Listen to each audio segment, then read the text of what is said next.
I love the power of the story, you know, and I just think in terms of how God is writing His story on each one of our lives, and you know, our ability to see adversity for what it is, and to let God do what He's going to do in our lives and in us and through us. It's just an amazing testimony to His bigger plan for us, and it's my distinct honor and pleasure now to introduce someone who's been critical in Evalise's ongoing treatment, ongoing evaluation, and monitoring. It's Dr. Diaz, and he was recruited to the cancer biology program in 2005. He is a recognized expert in therapeutic and diagnostic oncology, and is currently the director of translational medicine at the Ludwig Center for Cancer Genetics and Therapeutics at Johns Hopkins. It's a mouthful, it's big. But to us, you know, we met with doctors, and you know, there's great doctors everywhere. We met with doctors at University of Maryland, we met with doctors at Hopkins, at Sinai, at Northwest, and others. But for us, the difference maker for us was that Dr. Diaz had a strong sense of belief. And he knew that our belief mattered. And that if we remained intentionally optimistic and relied on our faith, that it would be a key element in her ongoing treatment and her prognosis. And we sensed that he believed that it was possible for Evalise to be cured. And we walked out of that appointment after having gone through several other appointments and said, that's the guy we want to be around. And so please welcome with me Dr. Diaz.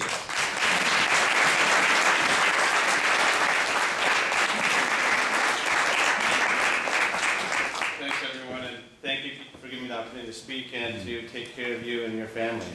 It's really been inspirational. My story in cancer really began before med school. I actually went to undergrad and med school at University of Michigan, same with Dr. A. And he's now in Baltimore and I'm in Baltimore, so it's kind of an interesting coincidence. But my background was studying in the most conservative and traditional fashion basic science research. Looking at how cells grow, looking at what the pathways that are involved in the growth of cancer cells and other types of cells, and how we can find new ways to treat them using both conventional therapies and maybe new therapies. I graduated from the University of Michigan, and I had the privilege of coming to Johns Hopkins to do my internship and residency.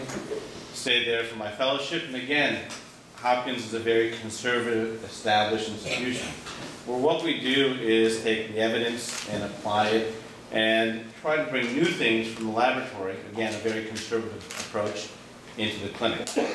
But again, trying new things, but in a very systematic fashion. Did my fellowship in oncology at Johns Hopkins and specialized in pancreatic cancer and colon cancer. So only seeing patients with those types of diseases. And the more you treat and the more you use the science that we have, the therapies that we have to treat, the more you find out how little we know. How patients are still having disease progression. How patients are still dying despite our best therapies. And our therapies that sometimes are very toxic. And we have several patients that come to us that we educate with our approach.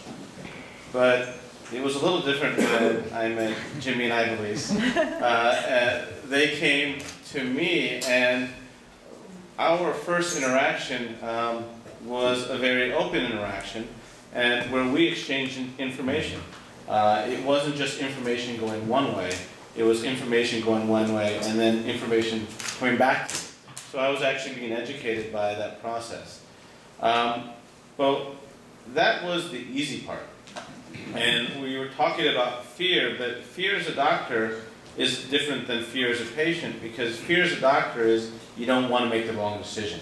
You don't want to be in a position where you are not given the opportunity to give what you think is the best treatment. And with Evalise, we made decisions together that were not standard of care.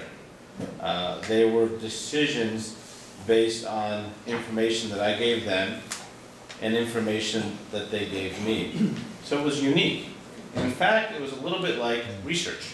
It was taking the best information from all sides, and in your case, picking the best treatment plan possible.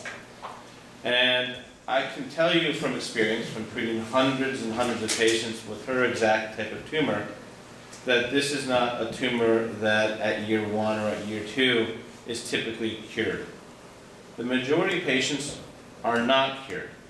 So the faith that we needed and controlling our fear was so important going forward in making these decisions on my part and on your part, that getting here is so amazing.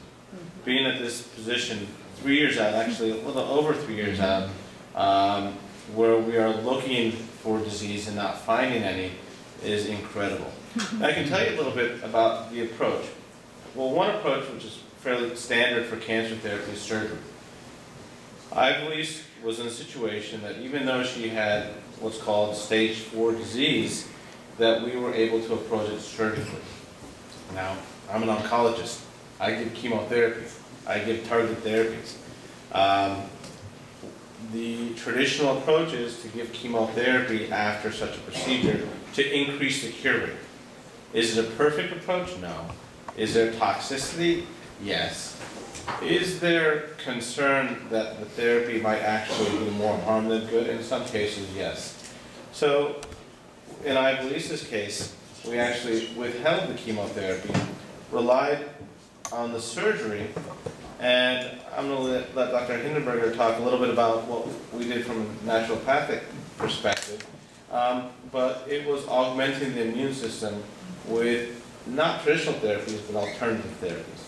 And as someone who was trained traditionally in Michigan and Johns Hopkins in a very conservative setting, where I would be criticized for not doing something that was traditional, conventional, I think that this actually opens up a huge opportunity for us to actually study what happened in your case, why we were so successful, and hopefully take this understanding and apply it to, you know, all my other patients and all the other patients with this knowledge. And really that's what I take away from this interaction, that oftentimes as a physician you're educating the patient. I became educated. And that I think is a major thing that I bring back to my relationship with you. The second thing about Ivelisse and this organization, which I think is incredibly important, is that there's so many patients out there that even though they have family support or they have community support, they feel alone. And having the website so you can go to it, or having the opportunity to talk to people in the community, or just having someone give you the attention that you may not have and that you may need is so important. To show the patients that your community cares about you, that you're not alone, and that not just your family's giving you support, but the community's giving you support and giving you information that you might not be able to get elsewhere. So for that, I think that Bleed Big is tremendous. I cannot wait to share this with all my patients.